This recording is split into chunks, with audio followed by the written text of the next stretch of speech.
Buenas tardes, soy Santiago Yata, director comercial de GMI España, Marruecos y Portugal, y os mando un saludo muy afectuoso a todos. La iniciativa que hoy ponemos en marcha bajo el título de Cirugía Guiada In-Office de la A a la Z forma parte del compromiso por la calidad, la eficiencia y la profesionalidad de Global Medical Implants. Cirugía Guiada In-Office de la A a la Z es una propuesta que agrupa 3 eventos online que dan comienzo hoy, continúan mañana y finalizan el próximo lunes día 6 de abril. Siempre a la misma hora, a las 6 de la tarde, hora española.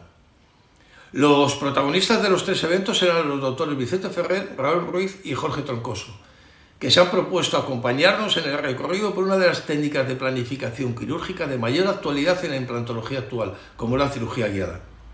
El formato que hemos elegido para realizar estos eventos es el de una transmisión en diferido, y lo hacemos así porque nuestro objetivo es ofreceros la máxima calidad posible. Y hemos decidido hacerlo a través de nuestro canal de YouTube con la intención de llegar al máximo número de profesionales posible. En cualquier caso, somos conscientes que una emisión en directo se tiene un interesante feedback entre espectador y ponente, y por eso, y para no perder ese intercambio directo de ideas y conocimientos, tras la presentación los doctores responden en directo a las cuestiones que hayáis ido formulando a lo largo de la transmisión. Bien, os dejo con el primero de los eventos, que se trata de una presentación muy dinámica, amena y didáctica que recoge los aspectos más candentes y controvertidos de la cirugía guiada. Recordad que tras la emisión los doctores estarán en directo respondiendo a las preguntas que hayáis ido dejando en el chat durante la transmisión. Os pido que a la hora de formularla indiquéis vuestro nombre y apellido y el país que os encontráis. Espero que os guste, un saludo, muchas gracias y mucho ánimo a todos. Y doy paso a mi compañero Vicente Ferrer. Ánimo, Vicente, muchas gracias. Hola, buenos días, buenas tardes a todos nuestros oyentes. Es un placer poder estar con todos vosotros. Agradeceros antes de nada que estéis compartiendo esta tarde o esta mañana, este mediodía con nosotros. Esta primera diapositiva hace referencia a las circunstancias que estamos viviendo hoy en día. Ya sabéis que Nueva York es la ciudad que nunca duerme, pero en este caso no solo duerme, sino que está prácticamente en coma, como muchas de las nuestras, con lo cual, de parte, y hablo creo que de parte de todos los 3 ponentes que estamos hoy aquí, os mandamos un fuerte y sentido abrazo y un mensaje de ánimo a todos. Dicho esto, vamos a pasar ya a lo que de verdad nos incumbe hoy. Esta es la primera de 3 charlas que vamos a impartir. La de hoy se llama Trending Topics in Guided Surgery, o algo así como temas candentes en cirugía guiada. Ya sabéis que siempre le ponemos un término anglosajón para que suene un poquito mejor. Así que este es el tema de hoy. Antes de nada, también quiero dar las gracias a GMI España, que ha contado con nosotros para este pequeño proyecto y nos ha dado su apoyo incondicional. No os podéis imaginar lo que de verdad cuesta hacer y arrancar un proyecto como este, así que de verdad que les damos las gracias. Y por otro lado, dar las gracias también a la Sociedad Española de Implantes y a la Academia Internacional de Odontología Integrada, que también nos muestra su apoyo, así como un sentido y especial agradecimiento a Brusca y Bio, que también nos apoya incondicionalmente. Dicho esto, pues estos somos los 3 ponentes que vamos a estar hablando hoy. Por un lado aquí un servidor, que me presento, soy Vicente Ferrer, soy de aquí de Murcia, de España. Por otro lado tendremos al doctor Ruiz, que está en Cataluña, en España también, y por otro lado tendremos al doctor Troncoso, de Chile. ¿Y por qué nos llamamos Next Dentistry Team? Porque tenemos una gran suerte, y es que no solo somos profesionales, sino que además somos grandes amigos. Y ya sabéis que en esta profesión tener amigos es sumamente complicado. Y esto sí que es, hablo en primera persona, tener la gran suerte de poder coincidir con 2 compañeros que lo comparten todo y siempre lo comparten con una sonrisa y con una alegría. De verdad, os puedo decir que es siempre una gozada poder trabajar y colaborar con estos 2 pedazos de profesionales. Así que dicho todo esto, vamos a hablar un poquito de de implantología y de cirugía guiada. ¿Y por qué decidimos llamarla Trending Topics, ¿no? O temario candente, ¿no? Más que nada porque tanto Raúl como Jorge como yo estamos, nos gusta el tema de la tecnología, eso está claro, pero por otro lado sí que es verdad que nos movemos bastante por redes sociales y vemos muchas veces cuáles son las mayores inquietudes, o sea, lo que más se llama a discusión en cuanto a temario de cirugía guiada. Y la verdad es que son muchos los puntos que siempre están candentes y donde tampoco llegamos muchas veces a una conclusión, de tal manera que pudiéramos hacer un protocolo estricto, ¿no? de cirugía guiada. Así que una vez nos reunimos los tres, dijimos, ¿qué tal si intentamos esclarecer un poquito todo esto y ponemos nuestro granito de arena a esto y decimos cómo lo hacemos nosotros?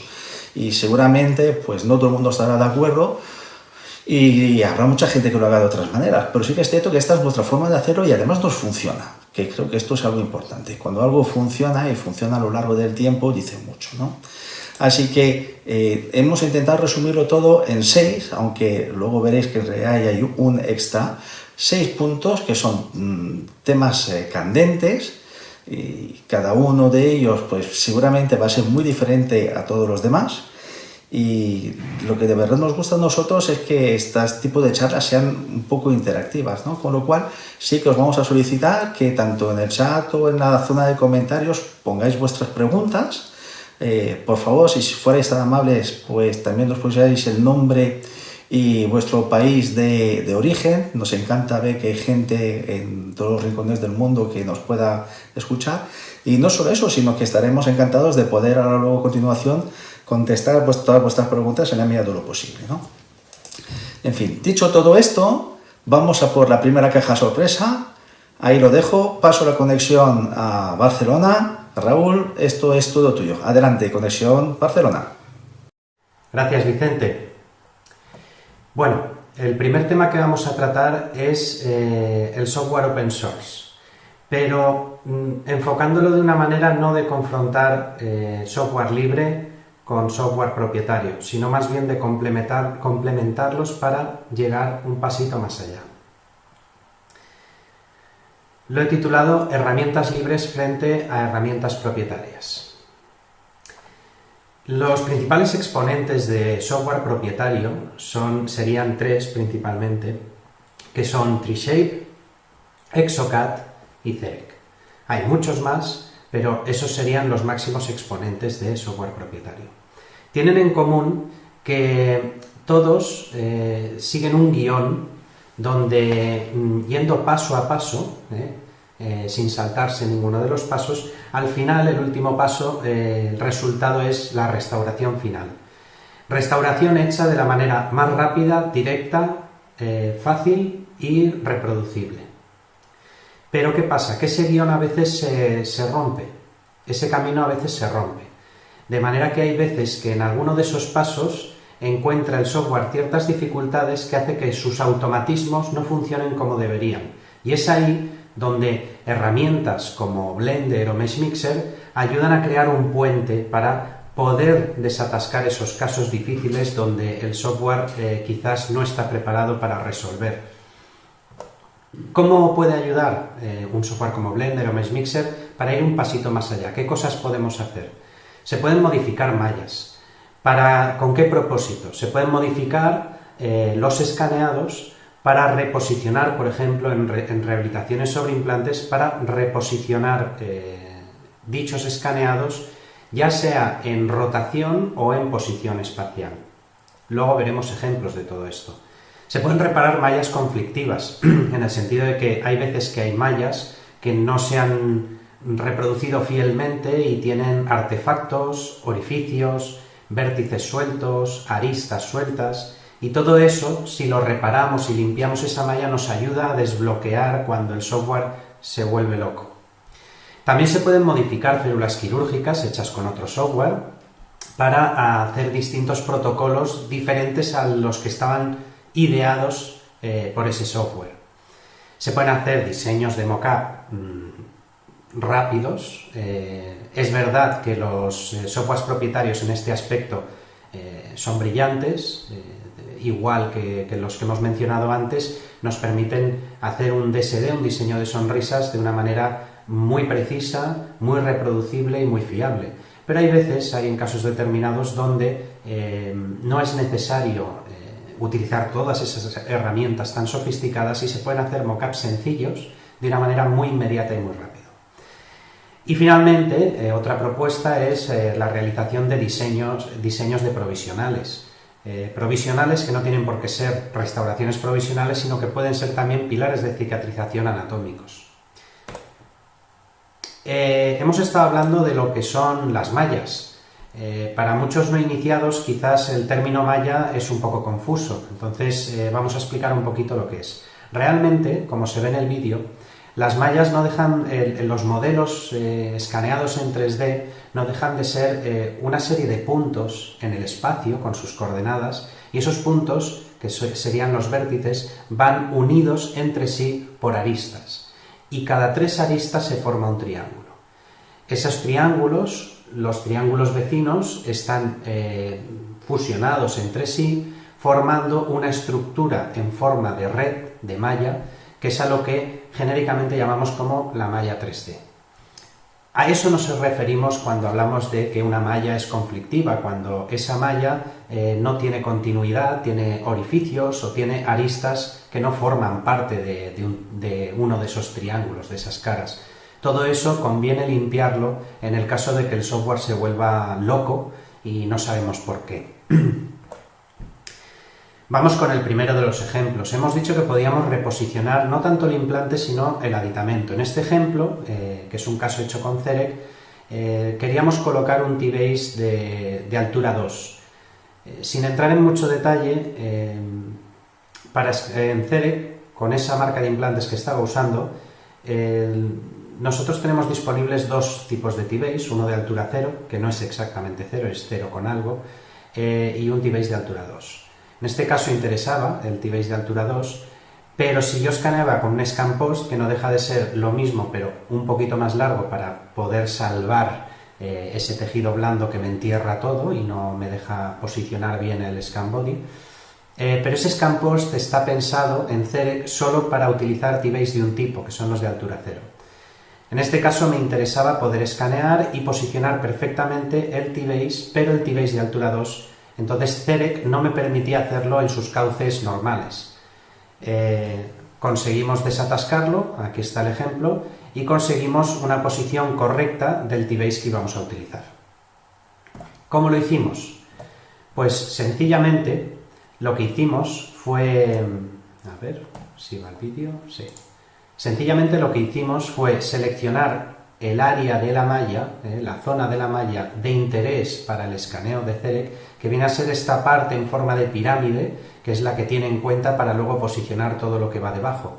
Y la levantamos 1,35 milímetros, que era la diferencia entre un T-Base y el otro, y rellenamos el espacio que había entre medio. De esta manera conseguimos levantar el scan post el sitio suficiente como para que la posición fuera exactamente para un T-Base de altura 2.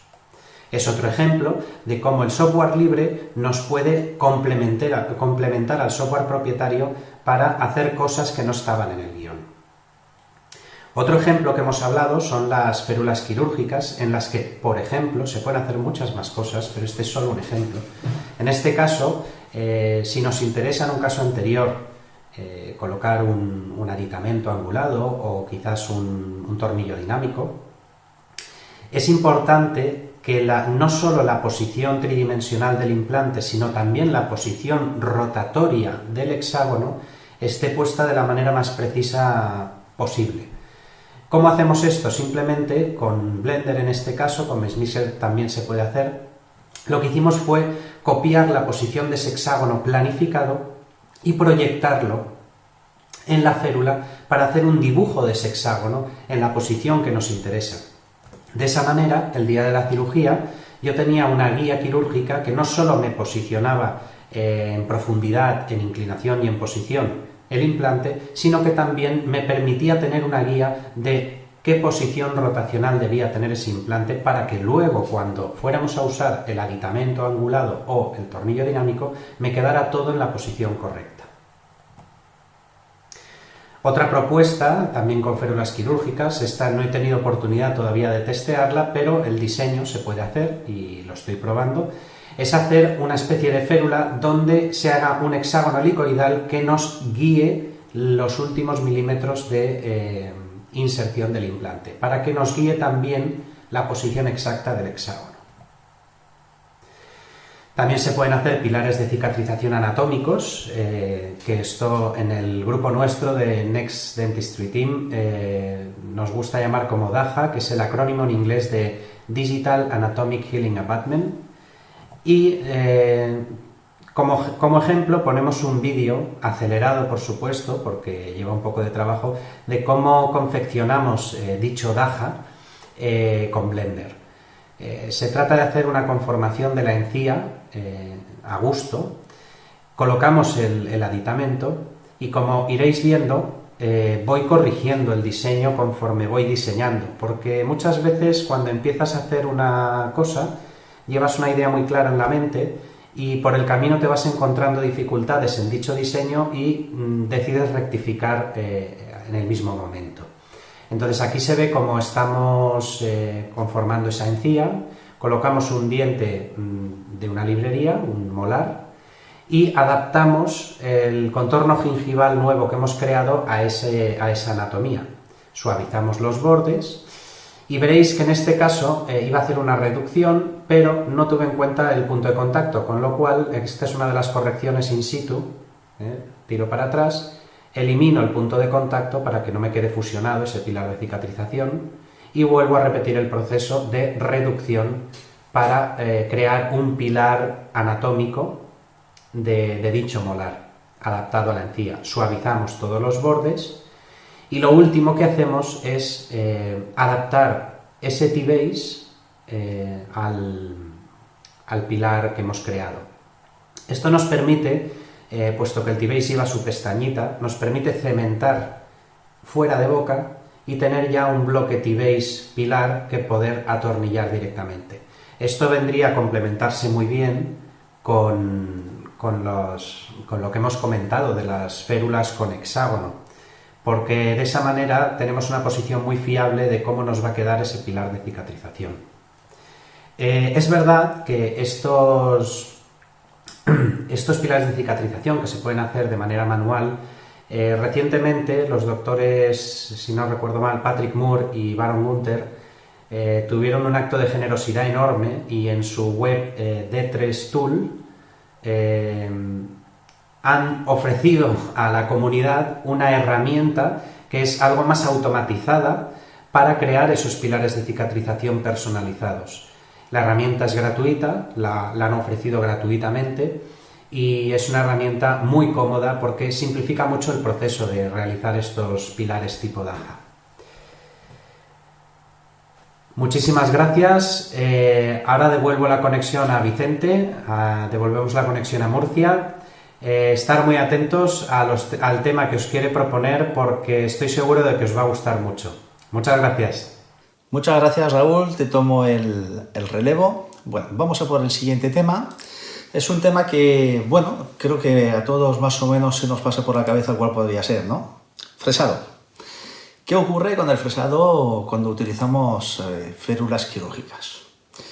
Estamos de acuerdo con que el concepto de fresado, cuando no utilizamos fresas, lo tenemos más o menos controlado. Pero esto ahora tenemos que extrapolarlo y hacerlo pensando en que vamos a tener un arcirugio que nos va a dificultar no solo la irrigación, sino que incluso nos puede alterar las reducciones o cambiarnos la forma en que tenemos que trabajar, ¿no?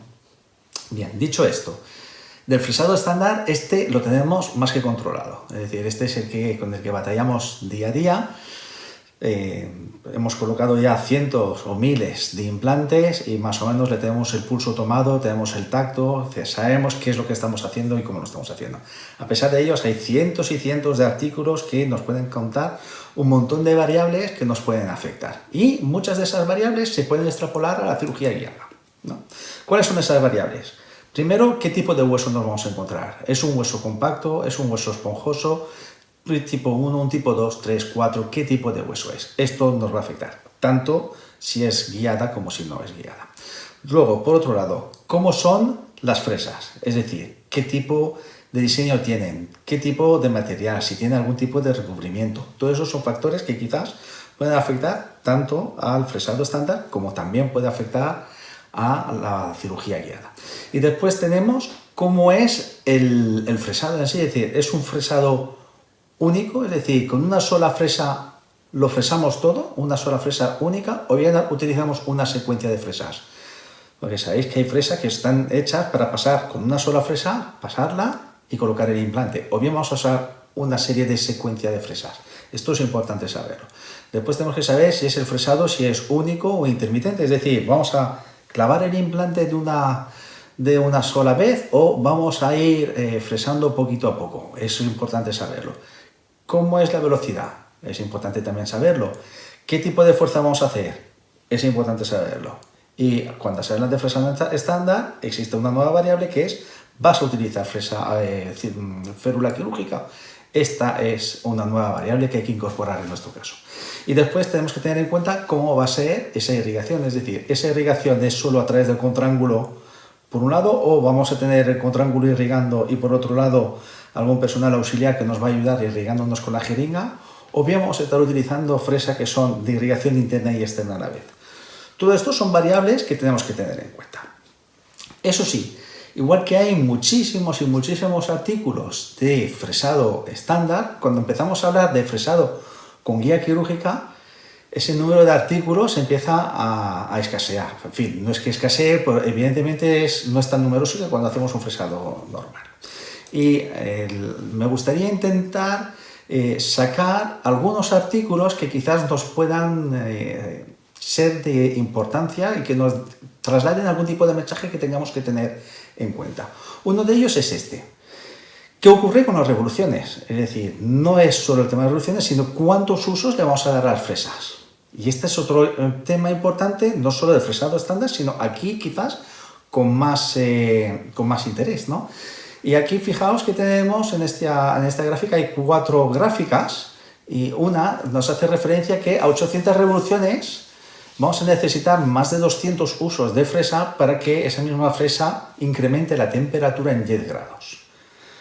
Esto es importante. Pero resulta que si la velocidad de fresado es a 1200 revoluciones, no vamos a necesitar más de 200, sino que con 100 y poco ya vamos a tener ese problema de que hay un aumento de 10 grados centígrados. Si esas revoluciones las pasamos a 1500 o a 2000, con mucho menos de 100 tenemos el mismo problema. Es decir, la velocidad va a afectar al filo.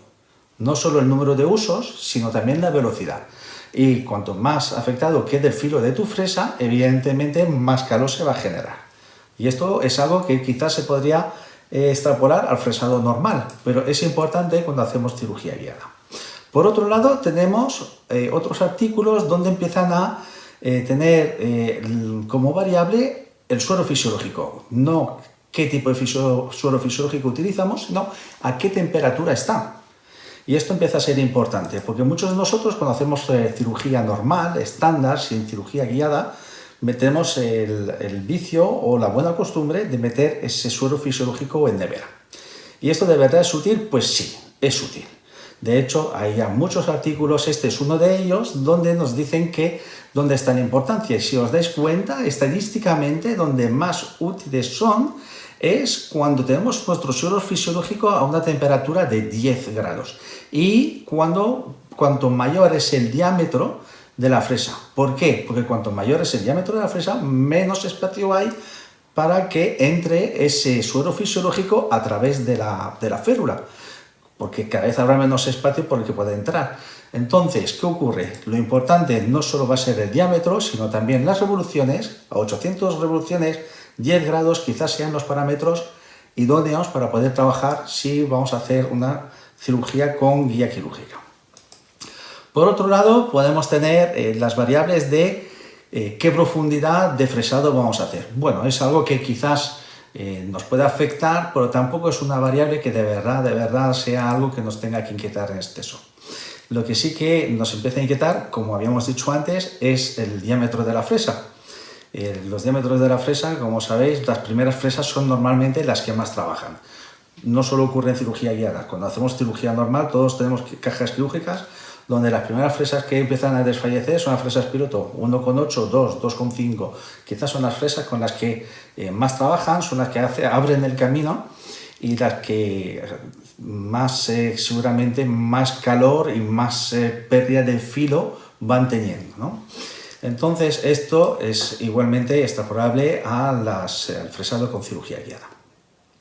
En cuanto a estudios para ver qué ocurre, cómo es la generación de calor en tiempo real, no hay muchos, pero los pocos que hay sí que están de acuerdo en que la técnica es importante. Y cuando hablamos de técnica es que quizás el movimiento idóneo es el movimiento que en anglosajón dicen up and down pumping motion, que es hacer un bombeo. Es decir, no nos quedemos en un solo sitio apretando hasta que la fresa entre, sino que hagamos un movimiento de vaivén, entramos, salimos, quizás sea el movimiento ideal porque no solo va a permitir el bombeo, sino que además, por otro lado, va a permitir que te vaya entrando suero fisiológico. Y entonces ese suero fisiológico que tú dejas que vaya entrando es el mismo suero fisiológico que tú vas a poder ir bombeando. Evidentemente no aconsejamos colocar la fresa, la de mayor longitud al principio. Nosotros somos más partidarios de usar un fresado secuencial para ir calentando lo mínimo posible, porque cuanto menos trabajo tenga una fresa, más aguantará el filo y además más acceso de suero fisiológico vamos a tener. Es decir, más facilidad tendremos para poder irrigar en buenas condiciones. Dicho todo esto, tenemos un concepto que se llama fresado biológico. Es un fresado que yo llevo más de 15 años utilizándolo y que además funciona de manera estupenda. Si no tenéis la costumbre de utilizarlo, yo de verdad que os invito a que lo utilicéis, pero no solo en cirugía guiada, sino en cirugía completamente normal, ¿no? Es decir, la estándar. ¿En qué consiste un fresado biológico? Este es un fresado que nosotros aplicamos yo creo que en casi todo tipo de hueso, no solo huesos blandos, sino en casi todo tipo de hueso, y consiste en hacer un fresado a 50 revoluciones por minuto, pero sin irrigación. ¿Y qué ventaja tiene esto? No solo tiene una ventaja a nivel de, ¿cómo diría yo?, funcional, es decir, nos da una sensación de tacto que quizás cuando hacemos un fresado normal no tenemos mejor visibilidad, por otro lado, y no solo eso, sino que además nos permite recuperar hueso. Y quizás esa es donde de verdad estamos sacando más partido del fresado biológico. Ya sabemos que hay muchos artículos que cuentan que el fresado biológico no es para nada nocivo. De hecho, este es uno de los artículos que dicen que no es que haya una mayor pérdida de hueso alrededor de los implantes por utilizar un fresado biológico, es decir, es un fresado totalmente compatible con nuestra práctica diaria y que además es similar en cuanto a la preservación de la vitalidad celular, es similar a lo que podría tener un fresado a 800 revoluciones con irrigación. Y quizás el tema de la viabilidad celular quizás sea la misma en cuanto al mantenimiento, pero claro, si enseñamos una foto como esta, no es lo mismo, es decir, es parecido, pero no es lo mismo. A la izquierda tenemos un fresado que tenemos a 800 revoluciones con irrigación. Si tenemos una buena fresa que sea capaz de acumular hueso, tenemos esto. Y la verdad es que esto es maravilloso poder contar con este hueso. ¿De acuerdo? Pero claro, fijaos el aspecto que tiene ese hueso. Es un hueso que está lavado. Sin embargo, si hacemos un fresado biológico y nos vamos al lado derecho y vemos esta imagen, evidentemente no podemos pensar en ningún momento que aunque siga siendo hueso lo uno y lo otro, no es lo mismo. Entonces, ese hueso rojo, evidentemente, tiene una eficacia osteogénica que es muy superior a cualquier otro tipo de fresado.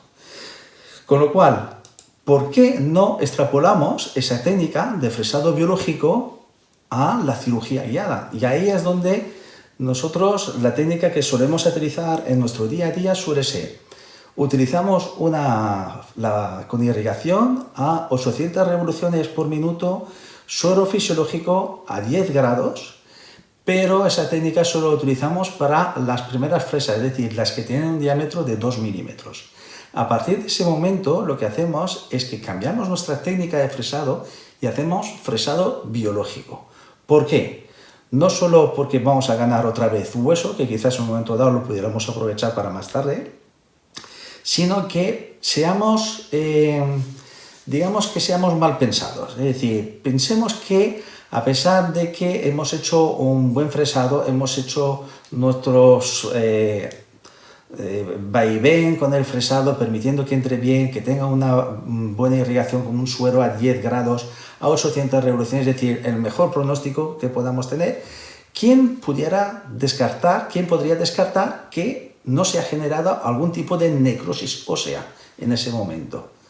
Yo creo que prácticamente nadie pudiera ser. Seguramente no, pero ante la duda nosotros somos más partidarios de utilizar un fresado biológico donde al meter la fresa lo que hacemos es microfracturas del hueso, con lo cual siempre vamos a tener un hueso sangrante preparado para recibir un implante. Así que espero que os haya gustado este tipo de concepto. Paso la palabra a Jorge, Conexión Chile. Vamos allá. Muchas gracias, Vicente Raúl. Hola amigos, ¿cómo están? Soy Jorge Troncoso. Les envío un tremendo abrazo desde Chile y muchas gracias por estar viéndonos el día de hoy. El siguiente tema que nos convoca, el siguiente tópico del que vamos a hablar a continuación, corresponde a derribar mitos respecto a la utilización de férulas quirúrgicas, así como también la posibilidad de desarrollar férulas complementarias a la inserción de implantes. Como ustedes pueden ver en el presente caso clínico, cuando nosotros hacemos una cirugía guiada por computador, cirugía guiada no es sinónimo de cirugía sin colgajo. Primer mito que vamos a derribar el día de hoy. La cirugía guiada es una herramienta más al servicio del rehabilitador, pero no reemplaza las habilidades cognitivas ni la experiencia del cirujano, sino que es una de las posibilidades más disponibles dentro de esta gama de opciones de tratamiento, que está al servicio de un mejor resultado, de una predictibilidad en el tratamiento implantológico. ¿Cuál es la gran ventaja de hacer cirugía guiada, independiente de que sea asociada a otras técnicas quirúrgicas? Como ven en el caso que se está proyectando, es la inserción de un implante unitario, pero en el sector anterior, donde siempre el desafío estético es mayor. Decidimos hacer una guía quirúrgica a pesar de tener dientes en mesial y distal y, en teoría, estar bastante delimitada la área tridimensional implantaria, porque gracias a los software con los que estamos trabajando el día de hoy, como es el caso de Blue Sky Bio, que es el software predilecto que ocupamos para hacer cirugía guiada, podemos anticiparnos a los eventos que vamos a tener en el proceso quirúrgico. La potencia, la herramienta diagnóstica que tienen hoy los software disponibles en el mercado es sin duda el principal impacto en la implantología diaria. Como ustedes pueden apreciar el caso clínico, pudimos anticiparnos a que íbamos a obtener una fenestración de la tabla vestibular, por lo cual decidimos, antes de operar al paciente, tomar una muestra de sangre, utilizar LPRF, hacer una regeneración ósea horizontal, ocupar membranas de colágeno con sutura suspensoria, un colgajo de libre tensión para manejar de manera adecuada el perfil de ese tejido blando, acompañándolo de un injerto de tejido conectivo. Todas estas técnicas quirúrgicas no son exentas a la utilización de una guía. ¿Con qué objetivo utilizamos una guía o una férula diseñada digitalmente? Porque hoy, en el estado del arte de la implantología actual y en la mayoría de los estudios del año 2017 a la fecha, concluyen y son evidentes en que cuando usted desea realizar una inserción de implante, el gold estándar hoy por hoy es la cirugía guiada. En este estudio del año 2008 podemos comparar inserción de implantes a mano alzada versus la utilización de una fresa o guía piloto y la utilización de una cirugía guiada completa en la inserción de implantes, donde, como resultado de conclusión de este estudio científico, cuando usted desea obtener predictibilidad posicional implantaria, el gold estándar es la inserción de implantes mediante una guía quirúrgica o férula para inserción de implantes. Es por eso que estamos acá. La mayoría de los autores y los consensos de distintos grupos de estudio a nivel mundial per se hablan de cirugía guiada. Cirugía guiada como la herramienta adecuada para insertar implantes, independiente sea 1, 2 o 3 o un paciente déntulo completo. Pero no solo de implantes vive el hombre. Tenemos la oportunidad de mezclar la inserción de implantes con técnicas quirúrgicas adicionales. Una de ellas, o una posibilidad mediante herramientas digitales, es hacer apicectomías. En este caso, mediante software libre, ya hay literatura al respecto al abordaje endodóntico de lesiones apicales. Podemos desarrollar guías para hacer una correcta osteotomía y extirpación del ápice del diente con su lesión quirúrgica, con su quiste, lo que esté involucrado en este procedimiento, para obtener resultados predecibles en el tiempo. Si vemos el caso desarrollado de manera completa, la técnica lo que nos permite es tener un abordaje preciso del ápice, como pueden ver en la imagen digital computacional de la izquierda, pero no está exenta de la técnica convencional, donde hicimos sellado endodóntico con MTA, injerto de tejido óseo, membranas suspensorias y cierre de un colgajo libre de tensión. La herramienta digital nos permite ser más precisos y más predecibles. Una técnica complementaria a la cirugía implantológica. Algo que utilizamos con mucha frecuencia y lo que nos gusta mucho realizar es guías para elevación de seno maxilar. Ya hay literatura al respecto, en su monitor en la mano derecha pueden ver que hay distintos artículos científicos. Pueden utilizar la guía o la férula para hacer la elevación de seno propiamente tal. Está indicado para elevaciones de seno mediante técnica de ventana lateral y también la pueden acompañar de la inserción de implantes óseo-integrales en el mismo momento quirúrgico. Va a depender de la evaluación del caso clínico. Siempre esto lo estamos desarrollando con software de libre descarga. Está realizado con Blue Sky Bio, mezclado con otro software que es Mesh Mixer. Mediante distintos pasos o técnicas confeccionamos esta ventana para acceso correcto y preciso de la pared laterobasal del seno maxilar. El diseño es variado y en la literatura hay mucho diseño. Ventanas cerradas, ventanas abiertas, para hacer osteotomía, para hacer marcaje, etc. Esta misma técnica es la que ocupamos para hacer tomas de líneas oblicuas, de mentón, cuando hacemos regeneración óseas verticales o horizontales. Si vemos el caso clínico ya llevado a la práctica, pueden ver que la férula tiene las anillas para la colocación de los implantes, para el fresado protésicamente guiado, pero también tiene esta aleta o este marcaje de la ventana laterobasal, donde hacemos completamente el recorrido del seno maxilar, completamos la ventana lateral, accedemos al seno maxilar de manera precisa, todo está medido en el software, en el computador, ya no es cuando ingresamos a nuestra cirugía y marcábamos con lápices, medíamos con reglas, todo lo podemos determinar antes. Como pueden ver, un abordaje preciso del seno maxilar sin comprometer la integridad de la membrana de Schneider. Hacemos nuestro tejido óseo, fresamos guiado y en este caso utilizamos la inserción de implante de manera convencional, de implante Frontier de GMI. ¿Y por qué lo hicimos de esta manera? Porque el remanente óseo disponible era de 3 milímetros y los que hacemos cirugía guiada sabemos que muchas veces se producen falsos torques al ingresar implantes mediante la férula o la guía, ya que el roce mecánico entre elementos tiende muchas veces a engañarnos y a decirnos que hay torques distintos a lo que son en realidad. Y como el caso era crítico con un poco remanente, decidimos hacer la inserción de implantes de manera convencional. Bien, hemos podido revisar algunas alternativas y algunos tips de cirugía guiada tanto para inserción de implantes como abordajes quirúrgicos en cirugía oral de manera más precisa y predecible. A continuación, los voy a dejar con Vicente, que va a seguir un poco desmembrando algunos tópicos y ya nos volveremos a encontrar a lo largo de la presentación. Bueno, pues retomamos la conexión, volvemos a Murcia, España.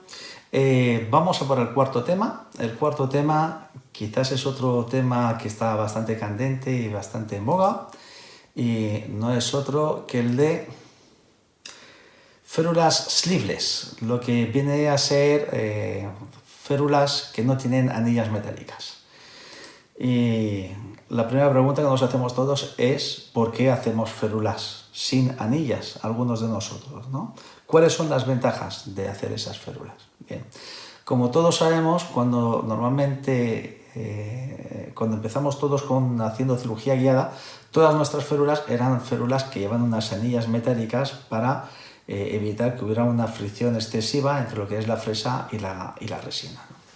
Y bueno, esto han sido las férulas clásicas que hemos estado utilizando durante años, la verdad, pero tiene una pequeña desventaja y es que fijaos bien en ese vídeo cómo esa fresa dentro de la férula tiene un desplazamiento Y evidentemente, cuanto más larga es esa fresa, más grande va a ser o podría ser el desplazamiento a nivel del ápice de esa fresa, ¿no? Entonces, si lo que de verdad vamos buscando es una alta precisión, quizás no sea la mejor de las técnicas.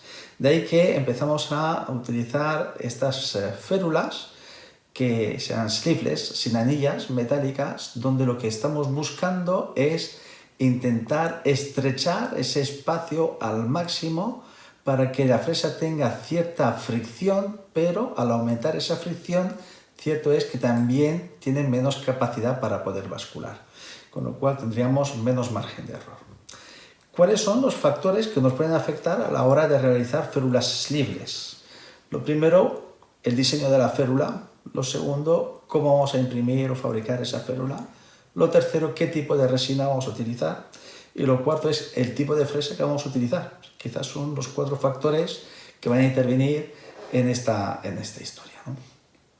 Lo primero, en cuanto al diseño de la férula, este es un ejemplo de un caso clínico que tuvimos. Si nos damos cuenta, no todos los agujeros son iguales. De hecho, sí que son iguales en cuanto a diámetro, pero no son iguales a la hora de tener una altura. Fijaos aquí la altura que tiene esta anilla, que luego será de resina completamente, o esta, comparado con esta. Evidentemente, este tipo de anilla de resina, vamos a llamarlo, al tener más altura, tendremos menos margen para que esa fresa pueda bascular que en este caso de aquí, por ejemplo, donde aquí apenas tendremos fricción, ¿no? Esto, si lo llevamos aquí a la práctica, fijaos, estamos hablando de lo mismo. O sea, esto es la misma férula diseñada, pero esta vez ya impresa. Si nos damos cuenta, aquí empezamos a bascular y conforme nos vamos acercando a esta de aquí, que era la que de verdad tenía un diseño, por decirlo de alguna manera, aceptable. Fijaos, aquí se ve un poco menos, pero este es el diseño que tenemos que buscar, una anilla de resina, cuanto más alta, mejor. Fijaos, y ya no hay movimiento. Y este es el concepto de sleeveless, es decir, tenemos que buscar esto, que no haya movimiento. Y esto es importante, es muy importante. ¿Por qué? Porque no solo es importante cuando vamos a fresar, sino incluso cuando vamos a colocar un implante. No solo es importante, hombre, si nos sobra hueso y estamos trabajando con un hueso que tiene 7, 8 milímetros de espesor, pues quizás no es un problema esto. Un problema puede ser cuando tenemos un caso como este. Esto empieza a ser un problema. Esta es una paciente que acudió a nuestra clínica y que ya venía lista para colocarse el implante porque le habían dicho que le habían hecho un injerto de hueso y estaba lista para colocar el implante. Y ya vino así. Bueno, creo que lo colocaron pues algún tipo de biomaterial, no sé en qué situación vino, pero bueno, el biomaterial estaba justo a nivel de la cresta ósea. Entonces, íbamos muy mal de tiempo, no recuerdo por qué, pero íbamos muy mal de tiempo, no entraba en nuestros planes hacer un injerto de cortical, que quizás hubiera sido lo idóneo, pero sí entrábamos en tiempo si lo hacíamos de esta manera. Pero claro, colocar el implante así no es nada sencillo, y menos con cirugía guiada, ¿no? Es decir, lo ideal sería decir, esta es la posición exacta que debe tener el implante, pero sabéis que a poco que nos despistemos o a poco que pueda bascular esa fresa, con mucha facilidad podría perforar la tabla externa, la cortical externa, y salirse la fresa por la tabla. Y eso sí sería un problema. No solo eso, sino que ese mismo problema lo podemos tener también cuando vamos a colocar el implante, ese mismo problema. Es decir, cuanto mayor es la fricción, que más que menos todos hemos colocado implantes como en la imagen de la derecha con algún instrumento que evite que el implante salga de la tabla, ¿no? Bueno, en este caso lo seguimos haciendo más que nada por precaución, pero sí que es cierto que al tener una anilla de resina tan alta evita que pueda bascular y que se pueda salir el implante. Es decir, lo podemos más por seguridad, quizás por vicio propio, ¿no? Pero claro, te permite colocar implantes en la posición estratégica que tú habías diseñado. Haciendo además fresado biológico, el poco hueso que en este caso se recoge es lo primero que se coloca sobre la superficie del implante. Ya sabéis que todo ese hueso no es lo mejor mezclarlo con el biomaterial que vayamos a utilizar, sino que lo ideal es colocarlo directamente sobre el implante. Y en este caso hicimos un injerto de PRF y mezclado, hicimos un sticky bond, se cubrió con membrana, ¿no? Es decir, colocar este implante en la posición exactamente que habíamos planificado con la cirugía guiada, o lo haces con la cirugía sleeveless o es prácticamente imposible porque vas a correr el riesgo de que esa fresa se desplace. En cuanto a impresora, bueno, tenemos dos grandes grupos de impresoras y lo de la derecha que no es una impresora evidentemente, ¿no? En cuanto a impresoras, básicamente tenemos impresoras, vamos a decirle, por decirlo de alguna manera, low cost, ¿no? Es decir, impresoras que tienen un precio, digamos, más que asequible, y después tenemos impresoras como la de la derecha que no son impresoras low cost. Y muchas de las personas preguntan ¿y cuáles son las diferencias, ¿no? Sí que es cierto que de esto hablará largo y tendido Raúl en la tercera jornada que vamos a tener, porque os va a hablar exclusivamente de impresión 3D y seguro que este tema os lo va a sacar, ¿no? Y además os profundizará en este tema. Pero a grandes rasgos, si de verdad estáis pensando en empezar a imprimir vuestras férulas, os lo resumiría de la siguiente manera. Si de verdad tenéis ganas y tiempo para entreteneros y trabajar por ensayo-error y hasta que consigas trabajar con una impresora low cost, pues adelante, porque prácticamente los resultados no difieren en exceso siempre y cuando tengas en cuenta multitud de variables, porque hay muchas variables a tener en cuenta. Y sin embargo, las impresoras como de la derecha, que no son low cost, digamos, es para un usuario de a pie que no tiene muchas ganas de tener problemas y quiere ir a tiro hecho y a cosas sencillas, ¿no? Básicamente yo lo resumiría así. Quizás Raúl os lo explique de una manera mucho mejor que yo. En cuanto a otro tema son las resinas. Cuando utilizamos resinas low cost, no hay un patrón de resina que te digan tienes que ceñirte única y exclusivamente a esta resina, es decir, puedes utilizar multitud de resinas y además cada una de esas resinas puede ser de una marca, colores, modelos, hay muchísimos, y además lo que ocurre es que no hay un consenso. Entonces lo que hay es por internet una serie de grupos donde nos vamos pasando los parámetros de cada una de esas resinas porque no funcionan igual en una impresora o en otra. Y entonces nos vamos compartiendo una serie de parámetros que tenemos que utilizar. Estas son las desventajas de utilizar impresoras low cost, ¿no? Que hay que currárselo un poco. Esto tiene trabajo, hay mucho trabajo de cocina. Una vez que ya está todo calibrado, está todo funcionando, funciona todo estupendo, ¿no? Pero hay mucho trabajo detrás, sí que es cierto. Sin embargo, cuando utilizas estas impresoras que no son low cost, pues no te tienes que preocupar de absolutamente nada. Tienes tu impresora, te dispensan directamente la resina de la propia marca con los mismos parámetros, no tienes que preocuparte de absolutamente nada. Es utilizar la resina, utilizar la impresora y vas a tiro hecho. Y esta es la otra gran ventaja que tiene este tipo de impresoras, ¿no?